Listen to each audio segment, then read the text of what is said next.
Bible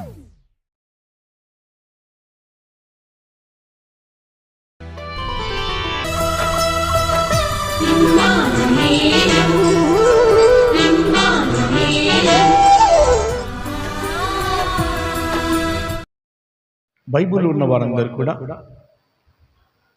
Bible గ్రంథం నుంచి ప్రసంగి గ్రంథము 5వ అధ్యాయము 1 నుంచి 7 వాక్యములు ఒకరు బిగ్గరగా చదివి సహాయం చేసి పెట్టండి. ప్రసంగి గ్రంథం 5వ అధ్యాయం 1 నుంచి 7 వాక్యం మనం చదువుకున్నాం. ఈ ప్రసంగి గ్రంథమును రాసినటువంటి గ్రంథకర్త ఎవరు అని మనం చూసినట్లయితే, ఈ ప్రసంగి గ్రంథమును రాసినటువంటి గ్రంథకర్త సొలొమోను మహారాజు. రాజు అయినటువంటి సొలొమోను ఈ యొక్క ప్రసంగి గ్రంథాన్ని రాశాడు. ఈ సొలొమోను రాజు ఎవరు అని మనం చూసినట్లయితే, దావీదు బెత్షెబల యొక్క 2వ కుమారుడు ఈ సొలొమోను మహారాజు. దావీదు తర్వాత దావీదు తర్వాత దావీదు సింహాసనం మీద కూర్చున్నటువంటి వ్యక్తి సొలొమోను. ఈ సొలొమోను 3 పుస్తకాలు రాశాడు. సొలొమోను రాసినటువంటి 3 పుస్తకాలలో మొదటి పుస్తకము సామెతలు, 2వ పుస్తకము ప్రసంగి, 3వ పుస్తకము పరమగీతములు. ఈ 3 పుస్తకములు తర్వాత కొన్ని కీర్తనలు సొలొమోను మహారాజు రాసి ఉంటున్నాడు. సొలొమోను రాసినటువంటి ఈ 3 పుస్తకాలలో ఏ కాలంలో ఏ వయసులో రాశాడు అని మనం చూడగలిగితే, సొలొమోను మహారాజు పరమగీతములు యవనములో ఆయన రాశాడు. అంటే సొలొమోను మహారాజు యవన కాలంలో పరమగీతములు ఆయన రాశాడు. యవన కాలంలో ఏమని రాశాడు అంటే, పరమగీతములు అన్ని కూడా ప్రేమల గురించి మనకు తెలియజేస్తా ఉంది. సంగముల గురించి, ప్రేమల గురించి అది మనకు తెలియజేస్తా ఉంది. యవన ప్రాయంలో సొలొమోను మహారాజు పరమగీతములు రాసి ఉంటున్నాడు. రెండవదిగా మధ్య వయస్సులో, అంటే సొలొమోను మధ్య వయస్సునకు వచ్చినప్పుడు అప్పుడు రాసినటువంటి గ్రంథం ఏదంటే సామెతల గ్రంథం. సామెతల గ్రంథాన్ని ఆ వయసులో రాసి చెబుతూ ఉన్నాడు. సామెతల గ్రంథంలో జీవిత సత్యాలను సొలొమోను మహారాజు రాసి ఉంటున్నాడు. జీవిత సత్యాలు. చివరిగా ప్రసంగి గ్రంథం రాస్తూ, ఈ ప్రసంగి గ్రంథానికి వచ్చే సమయానికంతా సొలొమోను ఏ వయస్సులో ఉన్నాడంటే వృద్ధాప్యంలో ఉన్నాడు. ఎక్కడ ఉన్నాడు? వృద్ధాప్యంలో ఉన్నాడు. వయస్సులో ఉన్నప్పుడు పరమగీతంలో రాస్తూ ప్రేమను గురించి, దేవుడి సంఘం గురించి, సహవాసం గురించి బోధిస్తూ ప్రకటిస్తూ వచ్చినటువంటి సొలొమోను మధ్య వయస్సు వచ్చిన సమయానికి ఏమన్నాడంటే జీవిత సత్యాలు నేర్పిస్తా ఉన్నాడు. ఒక యవనస్తుడు ఎలా ఉండాలి, ఒక కుటుంబంలో ఉన్నటువంటి వారు ఎలా ఉండాలి, ఒక జీవితం ఎలా కట్టుకోవాలి, ఎలా నడిపించుకోవాలి అని అన్ని విషయాలు కూడా రాయగలిగాడు సొలొమోను మహారాజు. చివరికి వచ్చే సమయానికి సొలొమోను అంటున్నాడు, అంతా వ్యర్థమే అంటా ఉన్నాడు. జీవితంలో నువ్వు యవనములో ప్రేమించినటువంటి ప్రేమంతా వ్యర్థమే. ఆ తర్వాత నీవు జీవితంలో సంపాదించినటువంటి సంపాదన అంతా కూడా వ్యర్థమే అంటున్నాడు. ఆ తర్వాత నీవు ఈ లోకంలో ఏమేమి చేయాలనుకున్నావో ఆకాశం క్రింద, సూర్యుడి క్రింద జరుగుతున్నటువంటి ప్రతి ప్రయత్నము కూడా వ్యర్థమే అనేసి ఈ సొలొమోను మహారాజు అన్నాడు. అయితే వీటి అన్నిటిని కూడా వ్యర్థము వ్యర్థము వ్యర్థము వ్యర్థము అని చెబుతూ చివరిగా దేవుడి మందిరమునకు వచ్చే సమయానికి చెబుతూ ఉన్నాడు. ఏమనంటే, ఒక విశ్వాసి దేవుడి మందిరములో ఎలా జీవించాలి, ఎలా బ్రతకాలి. దేవుడి మందిరం వ్యర్థమని చెప్పేసాను లేదు. ఆకాశం కింద పడుతున్న ప్రతి ప్రయాస వ్యర్థమని చెప్పిన వాడు దేవుడి మందిరం దగ్గరకు వచ్చేసరికి అంటూ ఉన్నాడు, నీ ప్రవర్తనను జాగ్రత్తగా చూచుకొనుము అంటున్నాడు. ఒక విశ్వాసి దేవుడి మందిరంలో ఎలా ఉండాలి, దేవుడి మందిరంలో ఎలా బ్రతకాలి, ఎలా తన జీవితంలో జీవించాలి అని స్పష్టముగా రాస్తూ దేవుడి మందిరం గురించి చెబుతూ అంటున్నాడు, మందిరము ఎప్పుడు కూడా వ్యర్థము కాదు. దేవుడి సన్నిధి ఏ రోజు కూడా వ్యర్థము కాదు. దేవుడి సన్నిధి ఏ రోజు కూడా ఆటంకము కాదు. దేవుడి సన్నిధిలో నువ్వు ఎలా జీవించాలి అని రాస్తూ ఉన్నాడు. కారణం ఏంటి?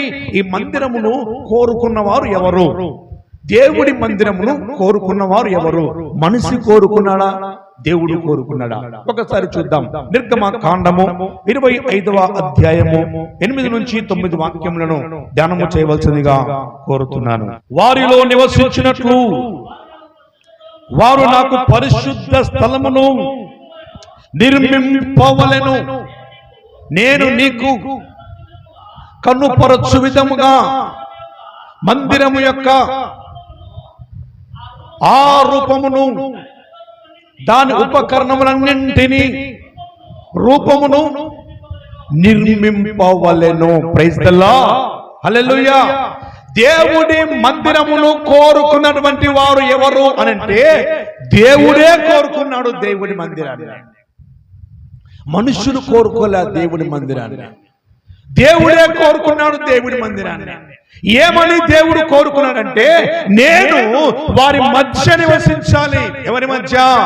మనుషుల మధ్య నేను నివాసము చేయాలి. దేవుడు కోరుకుంటున్నాడు. దేవుడి మందిరం అంటే దేవుడు నివాసము చేసినటువంటి స్థలమే దేవుడి మందిరం. దేవుడు కోరుకున్నటువంటి స్థలమే దేవుడి మందిరం. అందుకే అంటున్నాడు, నేను వారిలో నివసించినట్లు వారు నాకు పరిశుద్ధ స్థలమును నిర్మింపవలెను. ఎవరు ఈ మందిరాన్ని నిర్మించారు అనంటే ఒకసారి చూద్దాం. దేవుడు కోరుకున్నటువంటి ఈ మందిరాన్ని నిర్మించాలని అనుకున్న వారు ఎవరు? పాత నిబంధన భక్తులు బోలెడు మంది ఉన్నారు. పాత నిబంధన భక్తులు బోలెడు మంది ఉన్నారు. అంతమంది బోలెడు మంది భక్తులు ఉన్నా ఎంతలో యుద్ధాన్ని చేసిన వారు ఉన్నారు, న్యాయాధిపతులు ఉన్నారు, రాజ్యాధికారులు ఉన్నారు, న్యాయాధిపతులు ఉన్నారు, ఆ తర్వాత పేరు మోసిన మహానుభావులు అందరూ ఉన్నారు. కానీ ఎవరి వల్ల కాలే దేవుడి మందిరాన్ని నిర్మించాలని చెప్పేసి. ఆఖరికి బైబిల్లో ఒక మాట ఉంది, చూద్దాం. ఎవరు నిర్మించాలనుకున్నారు? 2వ దినవృత్తాంత గ్రంథములు 6వ అధ్యాయము 7వ వాక్యమును ధ్యానం చేసుకుందాం. ఇశ్రాయేలు దేవుడైన యెహోవా నామమును నామ ఘనత కొరకు ఒక మందిరమును కట్టింపవలెనని నా తండ్రి అయిన దావీదు మనోభిలాష గలవాడాయను. అయితే యెహోవా సెలవిచ్చినదేమనగా, నా నామ ఘనత కొరకు మందిరము కట్టింపవలనని నీవు ఉద్దేశించినటువంటి ఉద్దేశము మంచిదే, కానీ నీవు ఆ మందిరము కట్టరాదు.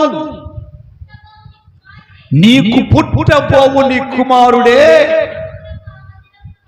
నా నామమునకు ఆ మందిరమును కట్టును. చాలండి. దావీదు దేవుడి మందిరాన్ని కట్టించాలి అనుకున్నాడు. ఎవరు దావీదు? దేవుని యొక్క హృదయానుసారంగా నడుచుకునే మనిషి. గమనించండి బిడ్డలారా, దేవుని హృదయానుసారంగా నడుచుకునే వ్యక్తి, దేవుడి మాటానుసారంగా నడుచుకునే వ్యక్తి, దేవుడి మాటలను నెరవేర్చే వ్యక్తి, దేవుడు ఏది చెబితే అది చేయాలని సిద్ధపడినటువంటి వ్యక్తి.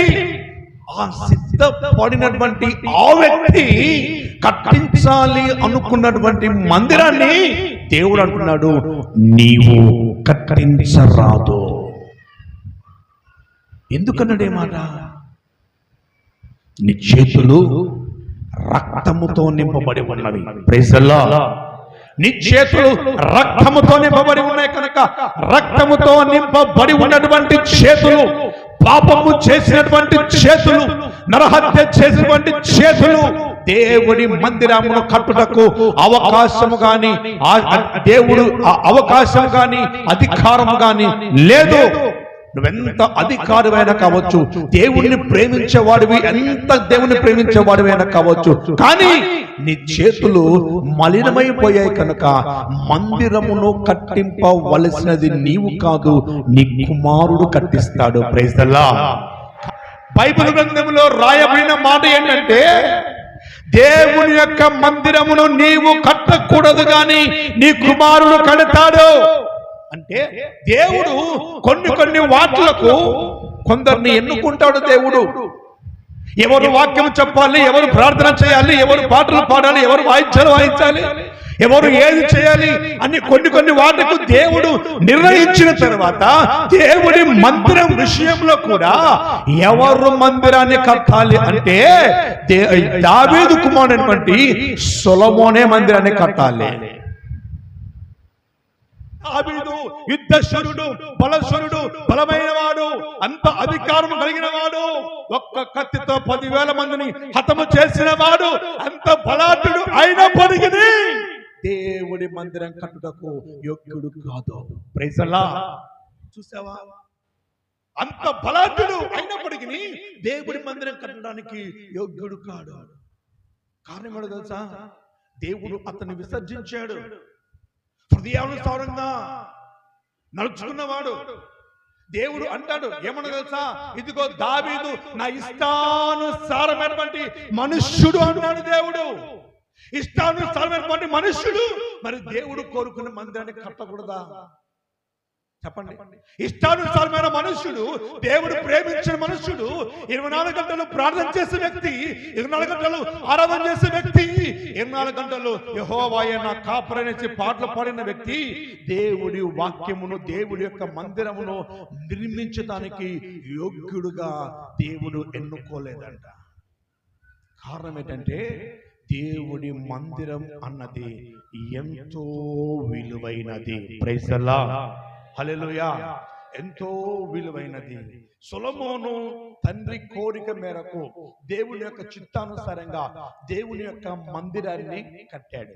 కట్టిన తర్వాత సొలొమోను దేవుడి మందిరము ఎలా ఉండాలి, దేవుడు మందిరము ఎలా ఉండాలి, దేవుడి మందిరములో దేవుడు ఏ సమయాల్లో తన భక్తులకు ఏ విధంగా సహాయం చేయాలి అని సొలొమోను ఏం చేశాడో మనం చూద్దాం. ఒక్కసారి చూద్దాం. 2వ దినవృత్తాంత గ్రంథములో ఇక మీరు తీసుంచండి. అలాగే 6వ అధ్యాయము 13వ వాక్యమును ధ్యానం చేసుకుందాం. అంత గొప్ప రాజు సమాజం అందరి ముందర ఏం చేస్తా ఉన్నాడు? దేవుడి సన్నిధానంలో మోకాళ్ళు వేసి ప్రార్థన చేస్తూ ఉన్నాడు. దేవుడికి స్తోత్రం కలుగును గాక. హల్లెలూయా. మొదటిగా దేవుడి మందిరం అంటే మోకాళ్ళు వేసి ప్రార్థించే స్థలం. దేవుడి మందిరం, దేవుడి సన్నిధానంలో మొదటిగా తగ్గించుకోవలసినటువంటి స్థలం దేవుడి మందిరం. ఎంత గొప్ప రాజైనా కావచ్చు, ఎంత గొప్ప అధికారి అయినా కావచ్చు, ఎంత పేరు మోసిన మహానుభావుడైనా కావచ్చు, దేవుడి సంఘంలో, దేవుడి సన్నిధిలో, దేవుడి మందిరానికి వచ్చే సమయానికంతా ఏమి చేయాలి అంటే మోకరించి ప్రార్థన చేయవలసినటువంటి స్థలమే దేవుడి యొక్క మందిరం. మొదటిగా. రెండవదిగా దేవుడి మందిరం అంటే న్యాయపీఠం అనగా కోర్టు. చాలా మందికి తెలియని ఒక మర్మం, ఒక రహస్యం ఏంటంటే, ఇదిగో మీరు చూసే ఉంటారులేండి, ఆ కోర్టులో ఏం చేస్తారంటే ఒక ముద్దాయిని కోర్టు బోన్లో నిలబెట్టించిన తర్వాత ఒక పవిత్రమైనటువంటి గ్రంథాన్ని తీసుకుని వచ్చి దీని మీద ఒట్టు వేసి, అది బైబిల్ కావచ్చు, మరి ఇతరేతరమైనటువంటి గ్రంథము ఏదైనా కావచ్చు, దీని మీద ఒట్టు వేసి నువ్వు సమస్తాన్ని కూడా నిజమే చెప్పుదువా అంటాడు. అవునా? చూసారా? ఎంతమంది చూసారు? నాకు తెలుసులేండి. Praise the lord. చూసారా అనగానే అన్ని నిజమే చెప్తావా అనగానే నేను ఈ గ్రంథము మీద, బైబిల్ మీద ఒట్టు వేసి సమస్తాన్ని కూడా నేను నిజమే చెప్పుదును. అది ఎక్కడి నుంచి వచ్చింది? సొలొమోను మహారాజు రాసినటువంటి గ్రంథములో, సొలొమోను చేసినటువంటి ప్రార్థనలో, దేవుడి సన్నిధానంలో సొలొమోను మోకరించి ప్రార్థించినటువంటి ప్రార్థనలో, ప్రభువా ఎవరైనా ఇద్దరు తప్పిదము చేసినప్పుడు వారు నీ సన్నిధానానికి వచ్చినప్పుడు ప్రార్థన చేసి ఆ ప్రార్థనలో నీ న్యాయపీఠం మీద ఒట్టు పెట్టుకొని, నీ గ్రంథం మీద ఒట్టు పెట్టుకొని వారు ఏదైతే అడుగుతారో తప్పు చేసిన వారికి న్యాయముగా ఏం చేయాలి? తీర్పు తీర్చాలి. దేవుడి మందిరము న్యాయము తీర్చినటువంటి స్థలం దేవుడి యొక్క మందిరము. మూడవ వాక్యము, మూడవ మాట చూద్దాం. 24వ వాక్యం ధ్యానించండి. మూడవ మాట, మూడవదిగా దేవుడి మందిరము ఏంటంటే పాపములు క్షమించినటువంటి స్థలం. ఒక పాపి ఒక పాపమును చేసి, ఒక వ్యక్తి ఒక తప్పిదము చేసి దేవుడి సన్నిధికి వచ్చి పశ్చాత్తాపపడి, అయ్యా నేను తప్పిదము చేశాను, అయ్యా నేను పాపము చేశాను, నా పాపములు క్షమించు, నా దోషములు క్షమించు, నా అపరాధములు క్షమించు అని ఏ రోజైతే దేవుడి సన్నిధికి వచ్చి తన పాపములను ఒప్పుకొని ప్రార్థన చేస్తాడో, ఆ ప్రార్థన చేసినటువంటి ఆ ప్రార్థన దేవుడి మందిరములో క్షమించబడుతుంది. హల్లెలూయా. పాపములు క్షమించినటువంటి స్థలం దేవుని యొక్క మందిరం. హల్లెలూయా. చివరిగా దేవుడి మందిరము ఏంటంటే ఒకసారి చూద్దాం. 40వ వాక్యం ధ్యానం చేద్దాం ఒకసారి. 40వ వాక్యం, నా దేవా ఈ స్థలమందు చేయబడు విన్నపముల మీద నీ కనుదృష్టి ఉంచుదువు గాక, నీ చెవులు దానిని ఆలకించునుగాక. 4వదిగా దేవుడి మందిరం అంటే ఏంటంటే విన్నపములు ఆలకించే స్థలం. ఏంటి దేవుడి మందిరం అంటే? విన్నపములు ఆలకించే స్థలం, అనగా ప్రార్థన ఆలకించే స్థలం. హల్లెలూయా. విన్నపాలు ఆలకించే స్థలం దేవుడి మందిరం. 5వదిగా దేవుడి మందిరం అంటే ఏంటంటే 41వ వాక్యం మనం ధ్యానం చేసుకుందాం. 41, నా దేవా యెహోవా నీ మందసమును దృష్టించి లెమ్ము, నీ విశ్రాంతి స్థలమందు ప్రవేశించుము. దేవా యెహోవా యాజకులు రక్షణ ధరించుకొందురుగాక, నీ భక్తులు నీ మేలులను బట్టి సంతోషింతురుగాక. హల్లెలూయా. 5వదిగా దేవుడి మందిరం అంటే సంతోషించే సమయం. హల్లెలూయా. దేవుడి మందిరం అంటే ఏంటి? సంతోషించే స్థలం. దేవుడి మందిరంలో కన్నీరు ఉండదు, దేవుడి మందిరంలో దుఃఖం ఉండదు, దేవుడి మందిరంలో వ్యాజ్యములు ఉండవు. దేవుడి మందిరంలో నిత్యము సంతోషం ఉంటుందంట. సంతోషించే స్థలం 5వదిగా దేవుడి మందిరం అంటే. చివరిగా దేవుడి మందిరము ఏమితో దేనితో నింపబడి ఉందంటే 7వ అధ్యాయం 1వ వాక్యం ధ్యానించండి ఒకసారి. సొలొమోను తాను చేయు ప్రార్థనలు ముగించిన తరువాత అగ్ని ఆకాశం నుండి దిగి దహన బలులను ధరించెను. యెహోవా తేజస్సు మందిరము నిండా నిండెను. హల్లెలూయా. చివరి మాట ఏంటంటే దేవుడి సన్నిధి, దేవుడి మందిరములో తేజో మహిమ నిలిచినటువంటి స్థలం దేవుడి యొక్క మందిరం. మొదటిగా దేవుడి మందిరం అంటే ఏంటి? తనను తాను తగ్గించుకునే స్థలం. 2వదిగా దేవుడి మందిరం అంటే ఏంటి? న్యాయపీఠం దేవుడి మందిరం. 3వదిగా దేవుడి మందిరం అంటే పాపములు క్షమించే స్థలం దేవుడి మందిరం. 4వదిగా దేవుడి మందిరం అంటే విన్నపములు ఆలకించే స్థలం దేవుడి మందిరం. 5వదిగా దేవుడి మందిరం అంటే సంతోషించే స్థలం. 6వదిగా దేవుడి మందిరం అంటే దేవుడి మహిమ నిలిచి, తేజో మహిమ నిలుచు స్థలం దేవుడి యొక్క మందిరం. ఇది దేవుడి యొక్క మందిరం. ఈ దేవుడి మందిరానికి వస్తూ ఉన్నటువంటి విశ్వాసికి ఉండవలసినటువంటి 5 లక్షణాలు. దేవుడి మందిరంలో విశ్వాసి ఎలా ఉండాలి? దేవుడి మందిరంలో విశ్వాసికి ఉండవలసినటువంటి 5 లక్షణాలు ఇప్పుడు ధ్యానించండి. ప్రసంగి గ్రంథము 5వ అధ్యాయము 1వ వాక్యమును ధ్యానము చేసుకుందాం. నీవు దేవుడి మందిరమునకు పోవునప్పుడు నీ ప్రవర్తన జాగ్రత్తగా చూచుకొనుము. చాలు.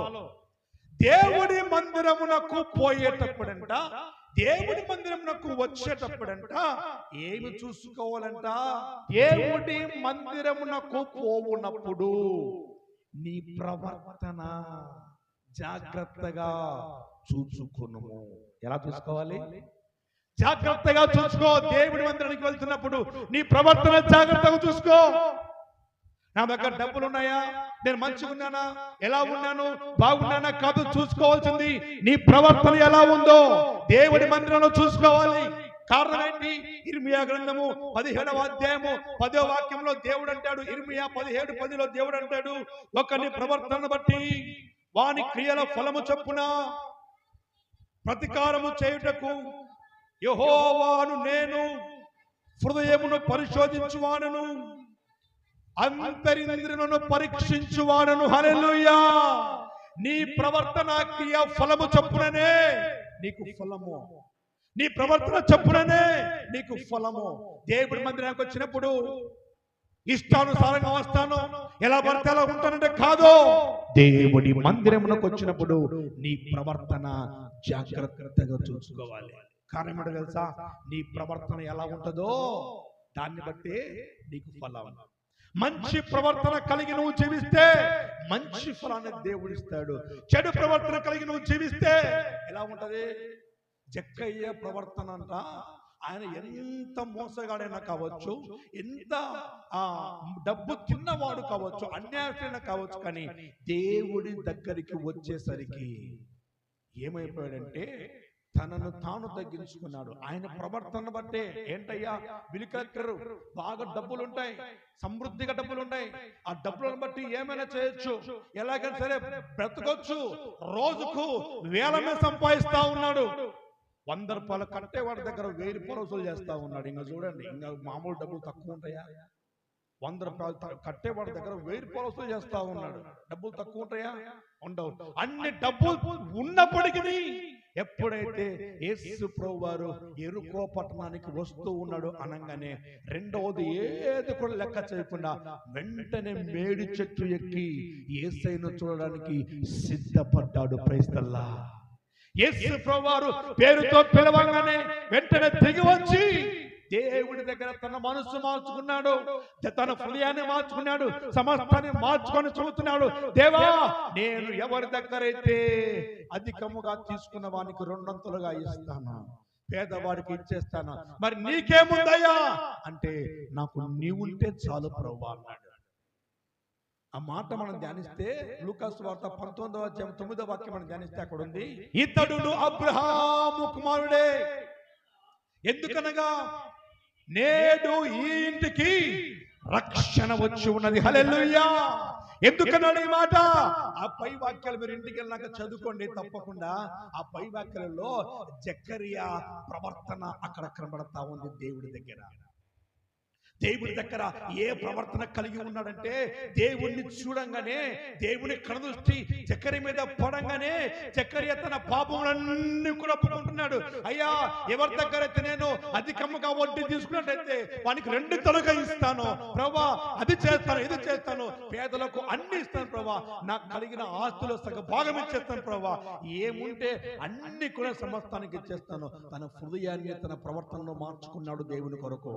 మార్చుకున్న తర్వాతే దేవుడు అంటున్నాడు, ఇతడు నిజముగా అబ్రహాము కుమారుడే, నేడు ఈ ఇంటికి ఏమొచ్చింది?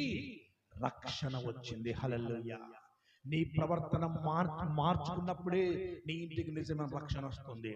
నీ ప్రవర్తన మార్చుకోకుండా, నీ హృదయాన్ని మార్చుకోకుండా, నీ మనస్సు మార్చుకోకుండా, నీ జీవితాన్ని మార్చుకోకుండా నువ్వెన్ని ప్రసంగాలు చేసినా, ఎన్ని పాటలు పాడినా, ఎంత దేవుడిలో కొనియాడినా కూడా అదంతా కూడా వ్యర్థముగానే దేవుడు మారుస్తూ ఉన్నాడు. దేవుడి సన్నిధానంలో నువ్వు ఉండాలంటే, దేవుని సన్నిధానం నువ్వు వచ్చినప్పుడు ఏం చేయాలో తెలుసా? నీ ప్రవర్తనను మొదటిగా జాగ్రత్తగా చూసుకోవాలి. రెండవదిగా చూద్దాం. 5వ అధ్యాయం 1వ వాక్యం దాని కంటిన్యూషన్. బుద్ధిహీనులు అర్పించినట్లుగా బలి అర్పించుట కంటే ఆలకించుట శ్రేష్టం. రెండవదిగా ఏంటంటే దేవుడి సన్నిధికి వచ్చినప్పుడు మొదటిగా ప్రవర్తనను చూసుకోవాలి. రెండవదిగా ప్రవర్తనను చూసుకున్న తర్వాత ఆలకించాలి. ఆలకించాలి ఆలకించాలి చాలా మందికి ఆలకించే మనస్సు ఉండదు, వినరు. బొత్తిగా ఆలకించే మాట వినరు. ఒక వ్యక్తి ఏదైనా ఒక మనిషి ఒక వ్యక్తి ఒక మాట చెబుతుందంటే ఆ మాటను పూర్తిగా వినరు, ఆలకించరు. దేవుడి సన్నిధానములో అంటున్నాడు, బుద్ధిహీనముగా అర్పించినట్టుగా బలి అర్పించుట కంటే ఆలకించుట, సమీపించి ఆలకించుట శ్రేష్టం. రెండవదిగా దైవజనులు చెబుతున్న మాటను, బైబిల్లో వాక్యం ఉంటుంది, సంఘములలో ఆత్మ చెబుతున్న మాట చెవులు గలవాడు వినుగాక అంటాడు. ఆలకించాలి మొట్టమొదటిగా. రెండవదిగా దేవుడి మాటను ఆలకించాలి. మూడవదిగా దేవుడి మందిరంలో ఎలా ఉండాలి చూద్దాం. రెండవ వాక్యం ధ్యానించండి. దేవుని సన్నిధిని నీ దేవుడు అనాలోచనగా పలుకుటాకు నీ హృదయమును త్వరపడనీయక నీ నోటిని కాచుకోవాలి. మూడవదిగా ఏం కాచుకోవాలంట? అనాలోచనగా నీ హృదయంలో దేవుడి సంఘం గురించి, మందిరం గురించి మాట్లాడకూడదు. దేవుడి సంఘంలో అనాలోచనగా పలకకూడదు, అనాలోచనగా ఏ మాట కూడా మాట్లాడకూడదు. దేవుడి మందిరంలో ఎలా ఉండాలంటే దేవుడు అనాలోచన పలకకుండా, నీ హృదయాన్ని త్వరపడకుండా నీ నోటిని కాచుకోవాలి. మందిరంలో ఒక మాట మాట్లాడుతున్నప్పుడు చాలా జాగ్రత్తగా మాట్లాడాలి. నాలుగవదిగా ఎలా ఉండాలంటే చూద్దాం ఒకసారి. 4 నుంచి 6 వాక్యాలు ధ్యానించండి. నీవు మొక్కుబడి చేసుకున్న దాన్ని చెల్లించుటకు ఆలస్యం చేయకము, బుద్ధిహీనుల యందు ఆయనకు ఇష్టము లేదు. చాలండి. దేవుడి మందిరంలో, దేవుడి సన్నిధిలో నీవు ఎలా ఉండాలంటే, 4వదిగా నీవు మొక్కుకొనిన దానిని చెల్లించాలి. చాలా మంది కూడా మొక్కుకున్న దాన్ని చెల్లించరు, మర్చిపోతారు. ఎందుకంటే ఏమలే, దేవుడు ఎప్పుడో మాకు అడిగినాము, దేవుడు మాకు ఇచ్చినాడు, అయిపోయిందిలే, మన ఎందుకు మొక్కుకొని చెల్లించాలా? ఎందుకు చెల్లించాలే? దేవుడు ఏమైనా చూస్తాడా? గమనించి బిడ్డలారా, బైబిల్ వాక్యం ఉంటుంది, నీవు మొక్కుకొనిన దానిని చెల్లించుము. చివరి మాట నేను చెప్పి ముగిస్తాను. 7వ వాక్యం ధ్యానించండి. నీ మట్టుకు నీవు దేవుడి యందు భయభక్తులు కలిగి ఉండుము. హల్లెలూయా. చివరిగా దేవుడి సన్నిధికి వచ్చినప్పుడు అంట ఎలా ఉండాలంట? భయభక్తులు కలిగి ఉండాలంట. భయభక్తులు కలిగి ఉండాలంట. మొదటిగా దేవుడి సన్నిధిలో ఎలా ఉండాలి? ప్రవర్తన జాగ్రత్తగా చూసుకోవాలి. రెండవదిగా ఆలకించాలి. మూడవదిగా నోటిని కాచుకోవాలి. 4వదిగా మొక్కుకునే దానిని చెల్లించాలి. 5వదిగా భయభక్తులు కలిగి ఉండాలి. దేవుడి మందిరం అంటే ఏంటో 5 మాటలు చెప్పాను. దేవుడి మందిరం అంటే ఏంటంటే ఒక వ్యక్తి తనను తాను తగ్గించుకున్నటువంటి స్థలం దేవుని యొక్క మందిరం. రెండవదిగా న్యాయపీఠం, కోర్టు స్థలం దేవుడి యొక్క మందిరం. మూడవదిగా ఏంటంటే పాపములు క్షమించే స్థలం దేవుని యొక్క మందిరం. 4వదిగా విన్నపాలు ఆలకించు స్థలం దేవుడి యొక్క మందిరం. 5వదిగా సంతోషించే స్థలం. 6వదిగా దేవుడి మందిరమే తేజో మహిమ నింపబడినటువంటి స్థలం. ఈ మందిరంలో ఎలా ఉండాలి? దేవుడి మహిమ నింపబడినటువంటి మందిరంలో ఎలా ఉండాలంట? ప్రవర్తన జాగ్రత్తగా చూసుకోవాలి, ఆలకించాలి. తరువాత నోటిని కాచుకోవాలి. 4వదిగా మొక్కుబడులు చెల్లించాలి. 5వదిగా భయభక్తులు కలిగి ఉండాలి. అటు కృపాశీర్వాదం దేవుడు మనకు అనుగ్రహించును గాక. ఆమేన్. మా చిరునామా పాస్టర్ ఏలియా MS, Emmanuel healing ministries, Saraswati Nagar, Nandyal, Kurnool district, Andhra Pradesh. మా ఫోన్ నెంబర్స్ 900020